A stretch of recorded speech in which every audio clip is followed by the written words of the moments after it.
Financial markets పై పట్టు సాధించాలనుకునే వాళ్ళు Revanth conduct చేసే వెబినార్ కోసం ఈ నెంబర్ కి కాల్ చేయండి. నమస్తే, వెల్కమ్ టు సుమన్ టీవీ. నేను విష్ణు. ప్రస్తుతంతో పాటు amphi registered mutual fund distributor wealthy Chakradhar గారు ఉన్నారు. వారితో మాట్లాడదాం. సార్ నమస్తే. సార్ చక్రధర్ గారు. నమస్తే అండి. సార్ చక్రధర్ గారు, ఈ రియల్ ఎస్టేట్లో జరుగుతున్న మోసాలకు ఎక్కువగా సెలబ్రిటీలే బాధితులుగా అవుతున్నారు. మన ఈ మధ్య రీసెంట్గా చూసాం, ఒక ప్రాపర్టీ విషయంలో జూనియర్ ఎన్టీఆర్ గారు కూడా కొంత ఇబ్బంది ఎదుర్కొన్నారు. అండ్ ఇప్పుడు లేటెస్ట్గా ప్రముఖ సినీ నటులు జగపతి బాబు గారు రియల్ ఎస్టేట్లో జరుగుతున్న మోసాలకు సంబంధించి ఆయన పడ్డ ఇబ్బందుల గురించి మీడియా వేదికగా కూడా ఆయన ఆవేదన వ్యక్తం చేశారు. అండ్ మొన్న ఈ మధ్య రాజకీయ నాయకులు మల్లారెడ్డి గారికి సంబంధించి కూడా ఒక ఇష్యూ రావడం జరిగింది. అంతకుముందు భారత మాజీ క్రికెటర్ యువరాజ్ సింగ్ కూడా తానుకున్న ఫ్లాటు సరైన నాణ్యతా ప్రమాణాలు లేవంటూ కూడా ఆయా నిర్మాణ సంస్థలకు సంబంధించి ఆయన కూడా కొన్ని నోటీసులు ఇవ్వడం జరిగింది. ఏంటి అసలు, అంటే మనం ఈ సినారియోలో పర్టికులర్గా అసలు జగపతి బాబు గారి విషయంలో ఏం జరిగింది, అసలు ఎందుకు ఆయన మీడియా వేదికగా రావడం జరిగిందంటారు? అసలు భూమి మోసం చేయదు, అంతవరకు టైటిల్ కరెక్టే. దాని ఎక్స్టెన్షన్ ఏంటంటే భూమి అమ్మేవాడు మోసం చేస్తే, భూమిని నమ్ముకున్నాడు ఎవరు మోసపోలేదు, బట్ ఆ భూమిని అమ్మేవాడు ఇక్కడ మోసం చేస్తున్నాడు. అది సహజంగా ఉంటాయండి. ఎప్పుడు చూడండి, భూమిని అమ్మేవాడే మోసం చేస్తాడు. మనం చూస్తే సివిల్ కేసెస్ ఉంటాయి కోర్టులో. మీరు ఏ కోర్టుకైనా వెళ్ళండి, సివిల్ కేసెస్ ఒక 100 ఉంటే అందులో 80% ఈ భూమికి సంబంధించిన తగాదాలే ఉంటాయి. డబుల్ రిజిస్ట్రేషన్స్ అని, సరైన ప్రామాణికలు పాటించట్లేదని. సో ఇట్లాంటి వాటన్నిటిని చెక్ పెడుతూనే మన సెంట్రల్ గవర్నమెంట్ రేరా అనే చట్టం తీసుకొచ్చింది.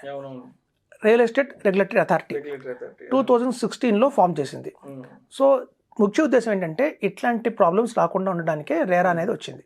సో ఈ 2016 నుంచి కూడా ఈ రేరా అనేవాళ్ళు చాలా తీసుకొచ్చారంటే జాగ్రత్తలు, కంట్రోల్ చేస్తున్నారు, స్ట్రీమ్లైన్ చేస్తున్నారు, ట్రాన్స్పరెన్సీ ఉంటుంది. ఆ రేరా అనేది ప్రతి స్టేట్లోనూ ఉంది. మొత్తం మన 21 స్టేట్స్లో కూడా మనకి రేరా అనేది ఉంది. సో ప్రతి ఒక్క స్టేట్కి రేరాని పెట్టి వాళ్ళు కంట్రోల్ చేయడము, ఏదైనా మనం కన్స్ట్రక్షన్ చేయాలి అంటే ముందుకు వాళ్ళ దగ్గర అప్రూవల్స్ తెచ్చుకోవటము, బిల్డర్ అనేది చాలా పెట్టింది. సో ఇందులో ముఖ్యంగా రేరా చూసేది ఏంటి అంటే, ఇప్పుడు చూడండి, ఒక కన్స్ట్రక్టర్ బిల్డర్ ఎవరన్నా దగ్గర వాళ్ళని అప్రోచ్ అయితే వాళ్ళకి మినిమంగా 5-6 ఏళ్ల నుంచి అనుభవం ఉండాలి. ఆ రంగంలో అనుభవం ఉన్న వాళ్ళకి రేరా ఫస్ట్ అప్రూవల్ ఇస్తుంది. సో రేరా దగ్గర వాళ్ళు చాలా డాక్యుమెంట్స్ సబ్మిట్ చేయాల్సి ఉంటుంది. లింక్ డాక్యుమెంట్స్ కావచ్చు, ఎన్కంబరెన్స్ సర్టిఫికేట్ కావచ్చు, ఇట్లాంటివన్నీ కూడా సంబంధిత డాక్యుమెంట్స్ సబ్మిట్ చేయాలి. అయితే రేరా తీసుకుంటే ముఖ్యది ఏంటంటే ఒక అకౌంట్ క్రియేట్ చేస్తుంది, ఒక బ్యాంక్ అకౌంట్ క్రియేట్ చేస్తుంది. బిల్డర్ వాళ్ళు కానివ్వండి, వెంచర్లు వేసే వాళ్ళు కానివ్వండి, తీసుకొచ్చిన అమౌంట్ మొత్తం కూడా ఆ బ్యాంక్ అకౌంట్లోనే డిపాజిట్ చేయాలి. సో వాళ్ళు ఇచ్చిన ఈ 70% ఆఫ్ ద అమౌంట్ కంపల్సరీగా ఆ బ్యాంక్ అకౌంట్లోనే ఉండాలి. వాళ్ళు ఇచ్చే ప్రతి పేమెంట్ కూడా ఆ బ్యాంక్ అకౌంట్ నుంచి చేయాలని రూల్స్ పెట్టింది. సో ఎవరన్నా ఇన్వెస్టర్స్ కానీ వచ్చినా కూడా ఆ డిపాజిట్ని ఫస్ట్ ఆ అకౌంట్లో తీసుకోవాలి వాళ్ళు. అలా ఎందుకు పెట్టింది అంటే, రేపొద్దున ఈ బిల్డర్ కట్టకపోయినా ప్రొటెక్షన్ అయితే ఉంటుంది కదా. డిపాజిటర్స్ కానివ్వండి, లేకపోతే బిల్డర్స్ ఎవరైతే ప్లాట్ కొనుక్కుంటున్నారో వాళ్ళ డబ్బులు కంట్రోల్లో ఉంటాయి. కంట్రోల్ ఉన్నప్పుడు ఈ బిల్డర్ ఏదైనా పొరపాటు చేసినా ఇంకో బిల్డర్ ఆ డబ్బులు ఇచ్చి కంప్లీట్ చేయించవచ్చు. సో అమౌంట్ అంతా ఒక దగ్గర పార్క్ చేసి పెట్టాలి, కంపల్సరీగా పెట్టాలి.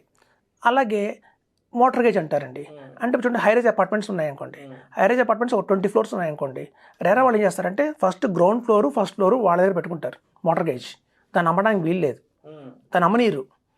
మనం ఎప్పుడు అమ్మాలంటే ఈ సెకండ్ ఫ్లోర్ నుంచి వాళ్ళు అమ్మడానికి పర్మిషన్ ఉంటుంది. సో ఈ సెకండ్ ఫ్లోర్ నుంచి మొత్తం 19 ఫ్లోర్స్ వాళ్ళు బిల్డర్ అమ్ముకుంటారు.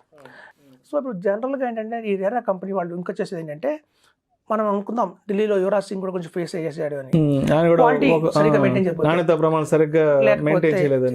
దానికోసంగా కూడా ఏంటంటే 5 సంవత్సరాల దాకా కూడా అది బిల్డర్ రెస్పాన్సిబిలిటీ అని చెప్పింది రేరా. అంటే మనం కట్టిన గోడలు ఏదైనా క్రాక్ ఇచ్చినా కూడా అప్ టు 5 years దాకా కనుక ఆ బిల్డర్దే రెస్పాన్సిబిలిటీ. ఆ మొత్తం అపార్ట్మెంట్ కనుక డ్యామేజ్ ఉన్న చిన్న చిన్న మైనర్ రిపేర్స్ వచ్చినా కూడా వాళ్ళే సరి చేయాలని చెప్పేసి అలాంటి చట్టాలు కూడా తెచ్చాయి. సో ఇన్ని చట్టాలు తెచ్చినా కూడా జరిగే ప్రాబ్లమ్స్ జరుగుతూనే ఉన్నాయి. మోసం చేసేవాడు మోసం చేయకుండా ఆగట్లేదు. సో దానికి తగ్గట్టుగా ఏంటంటే మనం చూసుకోవాల్సిన రెస్పాన్సిబిలిటీ మినిమంగా ఏంటంటే, ఒక ఇన్వెస్టర్గా చూడాల్సింది ఏంటంటే, రేరా ఏదైనా మనం తీసుకునేటప్పుడు ఫస్ట్ లింక్ డాక్యుమెంట్ అనేది మోస్ట్ ఇంపార్టెంట్ అండి. లింక్ డాక్యుమెంట్ ఏంటంటే, మనతో ముందు ఈ ప్రాపర్టీని ఎవరు కొన్నారు, వాళ్ళ ముందు ఈ ప్రాపర్టీని ఎవరు కొన్నారు, వాళ్ళ ముందు ఎవరు కొన్నారు, అట్లా మనం 1950 నుంచి తీసుకోవాలంటారు. అంత చరిత్ర. సో అంత 1950 నుంచి కనుక లింక్ డాక్యుమెంట్ తీసుకుంటే మనం 100% సేఫ్లో ఉన్నట్టే లెక్క. తర్వాత ఎన్కంబరెన్స్ సర్టిఫికేట్ కంపల్సరీ తీసుకోవాలండి. ఎన్కంబరెన్స్ సర్టిఫికేట్లో ఏముంటుందంటే, లోన్లు ఏమన్నా ఉన్నాయా, ఈ ఆస్తికి సంబంధించిన ఏమైనా లోన్లు ఉన్నాయా లేదా అనేది క్లియర్ కట్గా మనకు ఎంకంబరెన్స్ సర్టిఫికేట్లో తెలిసిపోతుంది. So link document encumbrance certificate compulsory. తర్వాత ఒకవేళ ఒక తండ్రి మరణించినప్పుడు ఆ వైఫ్ దాన్ని అమ్ముతున్నప్పుడు వాళ్ళ పిల్లలందరూ కూడా సంతకాలు పెట్టాలి.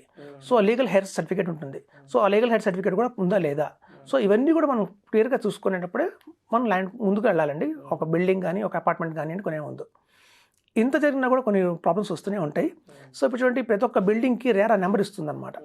ఆ రేరా నెంబర్ కొడితే ఆ మొత్తం తాలూకు సంబంధించిన ఇన్ఫర్మేషన్ అంతా అందులో పెట్టుబడి ఉంటుంది. ఇప్పుడు చూడండి, ఫర్ ఎగ్జాంపుల్ చెప్తాను, మనం తెలంగాణలో ఏదైనా ఒక ఫ్లాట్ కొందాం అనుకున్నాము, అది ముందు మనం చెక్ చేసుకోవచ్చు. ఆ బిల్డింగ్ బ్రోచర్ ఇచ్చేటప్పుడే ఆ బ్రోచర్ మీద క్లియర్గా మెన్షన్ చేస్తారు, రేరా నెంబర్ మెన్షన్ చేస్తారు. ఈవెన్ బోర్డింగ్స్లో కూడా ఆ రేరా నెంబర్, ఆ పర్టికులర్ ప్రాజెక్ట్కి రేరా నెంబరు మెన్షన్ చేస్తారు. సో ఆ మెన్షన్ చేసిన ఆ నెంబర్ని మనం rera.telangana.gov.in అనే వెబ్సైట్కి వెళ్ళాలండి. అదే ఏపీలో అయితే rera.ap.gov.in ఆ వెబ్సైట్లోకి వెళ్ళాలి. ఆ వెబ్సైట్లోకి వెళ్ళి ఆ పర్టికులర్ రేరా నెంబర్ మనం ఎంటర్ చేస్తే ఆ అపార్ట్మెంట్ కడుతున్న బిల్డర్ ఎవరు, ఆయన గతంలో ఉన్న ఎక్స్పీరియన్స్ ఏంటి, ఇప్పుడు దాని ప్రెసెంట్ స్టేటస్ ఏంటి, ఎంత కట్టారు, ఎంతవరకు అప్రూవల్స్ పెండింగ్లో ఉన్నాయా, కంప్లీట్ అయ్యాయా అనే క్లియర్ ఇన్ఫర్మేషన్ అయితే వస్తుందండి. సో ఇట్లాంటివన్నీ జాగ్రత్తలు తీసుకుని తదుపరిగా మనం కొనమని చెప్తున్నాం. అందరికీ నమస్కారం. రియల్ ఎస్టేట్ ఈ మధ్య మోసాలు జరుగుతున్నాయి, అందరికీ తెలుసు. సీఎం రేవంత్ రెడ్డి గారు కూడా చెప్పారు. రీసెంట్ గా నేను ఒక యాడ్ చేశాను, నన్ను మోసం చేశారు, చెక్ కూడా డిజానర్ చేశారు. చెక్ రాగానే పోస్ట్ లో అది కూడా పోస్ట్ చేసి వాళ్ళ వివరాలు మీకు చెప్తాను. ఏదైనా రేరా పర్మిషన్స్ అన్ని చూసుకుని జాగ్రత్తగా ఉంటాను. Thank you. అయితే ఇక్కడ పర్టికులర్గా ఈ సినారియోలో అంటే జగపతి బాబు గారికి సంబంధించి అసలు వచ్చిన ఇబ్బంది ఏంటి, ఆయన ఎందుకు సోషల్ మీడియా వేదికగా కూడా ఆయన పడ్డ ఇబ్బందిని షేర్ చేసుకోవడం జరిగింది, ఆయన విషయంలో పలానా రియల్ ఎస్టేట్ కంపెనీ వాళ్ళు ఏం చేశారు, అసలు ఏం జరిగింది అసలు? ఇప్పుడు జనరల్గా ఎందుకంటే సెలబ్రిటీని పెట్టుకుంటారు వీళ్ళు ఏదైనా అడ్వర్టైజ్మెంట్ ఇవ్వడానికి, బ్రాండింగ్ కోసం. అంటే చాలా మంది ఆయనను చూసి వెళ్తారు. ఒక పర్టికులర్ నమ్మకమైన సంస్థ, ఇంత పెద్ద యాక్టర్ మనకి భరోసాగా చెప్తున్నారు అని. సో మనం ఆయన ఫేస్ చూసి ఆయన చెప్పిన యాడ్ చెప్పారు కానీ చెప్పి కొనేవాళ్ళు చాలా మంది ఉంటారు, ఆయన ఫాలోవర్స్ చాలా మంది ఉంటారు. సో ఆయన ఉద్దేశం ఏంటంటే, నేను మోసపోయాను, నాకు ఇచ్చిన చెక్ వాళ్ళు ఇంకా ఎన్కాష్ చేసుకోలేకపోయాను, డిజానర్ అయింది, సో నన్నే మోసం చేశారు కాబట్టి వాళ్ళు కన్స్ట్రక్ట్ చేస్తున్న ల్యాండ్ కూడా ఏదైనా లిటిగేషన్ ఉంటుందేమో, నన్ను చూసి కొనకండి, నేను చెప్పానని చెప్పి కొనకండి. ఆయన ఒక మంచి క్లియర్గా మెన్షన్ చేశారండి. సెలబ్రిటీస్ చెప్పాం కదా అని చెప్పి మీరు కొనకండి, రేరాని చూడండి. మీరు మాకంటే కూడా మీరు ముఖ్యంగా ఇంపార్టెన్స్ ఇవ్వాల్సింది రేరాకి. ఎందుకంటే మేము ఇస్తాము, ఒక యాడ్ చూస్తాము, ఏదో రెమ్యునరేషన్ తీసుకుంటాము, చెప్తాము, తర్వాత దానికి సంబంధించిన డాక్యుమెంట్స్ అన్ని క్లియర్గా ఉన్నాయా లేదా అని చూసేది రేరా. కాబట్టి మా మీద పెట్టుకోకండి, మెయిన్గా మీరు రేరా కూడా చెక్ చేసుకోండి, క్రాస్ చెక్ చేసుకోమని చెప్తున్నారు ఆయన. ఆయన సోషల్ మీడియాలో నేను చూశానండి, చాలా వాటిలో స్పెసిఫిక్గా చెప్పింది అదే. యాడ్ ఇచ్చామని కాదు, రేరా కూడా ఉందో లేదో ఫాలో చేసుకోండి బాగా, ఆ రేరాలో క్లియర్గా ఉంటే మటుకు ప్రొసీడ్ అవ్వండి అని చెప్తున్నారు. అయితే ఇక్కడ ప్రధానంగా చెక్ విషయంగా కొంత ఇబ్బంది ఫేస్ చేయడం జరిగిందంటూ కూడా చెప్తున్నారు. ఏంటి అంటే, వాళ్ళు ఇచ్చిన చెక్ బౌన్స్ అవ్వడం వల్ల ఇదంతా జరిగింది. ఒక ప్రామిస్ అండి, ఎప్పుడైనా సరే మనం చెక్ ఇచ్చాము అంటే ఏంటంటే మేము ప్రామిస్ చేసినట్టే.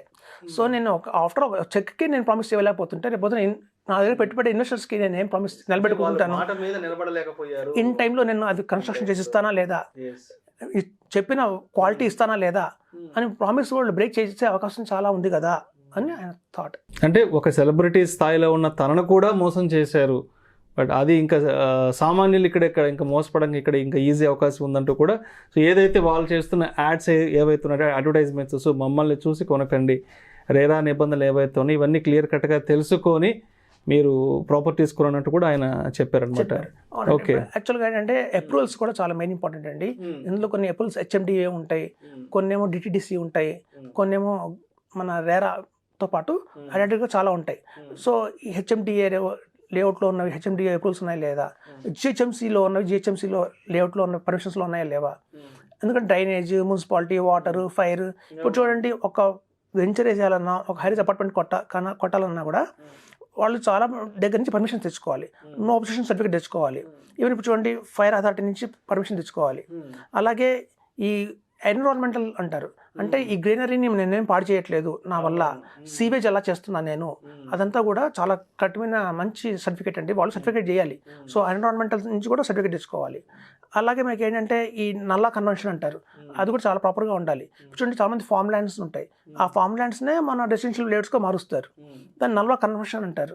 ఆ పర్టికులర్గా లేకపోతే మాత్రం మళ్ళీ ఫామ్ ఎప్పుడు చూడండి రెసిడెన్షియల్ ఏరియాలో చేయకూడదు. ఫామ్ ల్యాండ్ రెసిడెన్షియల్ ల్యాండే. ఇక్కడ చాలా హైదరాబాద్లో జరుగుతుంది ఏంటంటే ఫామ్ ల్యాండ్ కూడా వాళ్ళు స్క్వేర్ యార్డ్స్ కింద మార్చి అమ్మేస్తున్నారు. సో పక్కగా అది కన్వర్ట్ అయిందా లేదా, రేపు ఫ్యూచర్లో మీకు ఇబ్బంది పడకుండా ఉంటారని ఆ నల్లా కన్వర్షన్ సర్టిఫికేట్ కూడా చూసుకోవాలి, ఉందా లేదా అథారిటీ నుంచి. అలాగే ఏరోనాటిక్ అథారిటీ, ఇప్పుడు ఎయిర్ ఇండియా నుంచి కూడా వాళ్ళ పర్మిషన్ రావాలి. సో ఎందుకంటే వాళ్ళకి హై రైజ్ అపార్ట్మెంట్స్ కట్టేటప్పుడు ఏంటంటే ఆ ఫ్లైట్స్కి ఏమైనా ఇబ్బంది జరుగుతుందా లేదా అని కూడా చూసుకుంటారు అనమాట. సో ఎయిర్పోర్ట్ అథారిటీ నుంచి కూడా వాళ్ళకి మనకి రిపోర్ట్ కావాలి. సో ఇవన్నీ పక్కడ్బందీగా ఉన్నాయా లేవా అని చూసిన తర్వాత అప్రూవల్స్ ఇవ్వాలి. ఇప్పుడు చూడండి, ఈవెన్ మన గుజరాత్లో అనుకుంటాను, నిన్న మనం చూసాము ఒకటి, ఒక ప్లే జోన్లో ఫైర్ యాక్సిడెంట్ అయిపోయి చాలామంది చనిపోయారు. దానికి ఫైర్ అప్రూవల్స్ సరిగ్గా లేవు, అంటే ఎగ్జిట్ సరిగ్గా లేదు. ఎందుకంటే ఎప్పుడైనా సరే ఫైర్ చూసేది ఏంటంటే ఎస్కలేటర్లు ఉన్నాయి, అది ఓకే, మనకి ఒకవేళ ప్రమాదం జరిగితే వేరే వెళ్ళే అవకాశం ఉందా లేదా, అక్కడ ఓపెన్ గా ఉందా లేదా, ఆల్టర్నేటివ్ సోర్సెస్ బయటకు వెళ్ళడానికి అవన్నీ కూడా ఫైర్ వాళ్ళు ఇన్స్పెక్ట్ చేస్తారు. సో కాబట్టి ఏంటంటే ఇవన్నీ కూడా ప్రికాషన్స్ అండి. ఈ సర్టిఫికేట్స్ అన్నీ ఉన్నాయి, ఆ స్టెప్ బై స్టెప్ చూసుకున్న తర్వాత మనం ఫర్దర్గా ముందుకు వెళ్ళాలి. Thank you so much Chakradhar గారు. థ్యాంక్స్. ఫైనాన్షియల్ మార్కెట్స్ పై పట్టు సాధించాలనుకునే వాళ్ళు రేవంత్ కండక్ట్ చేసే వెబినార్ కోసం ఈ నెంబర్ కి కాల్ చేయండి.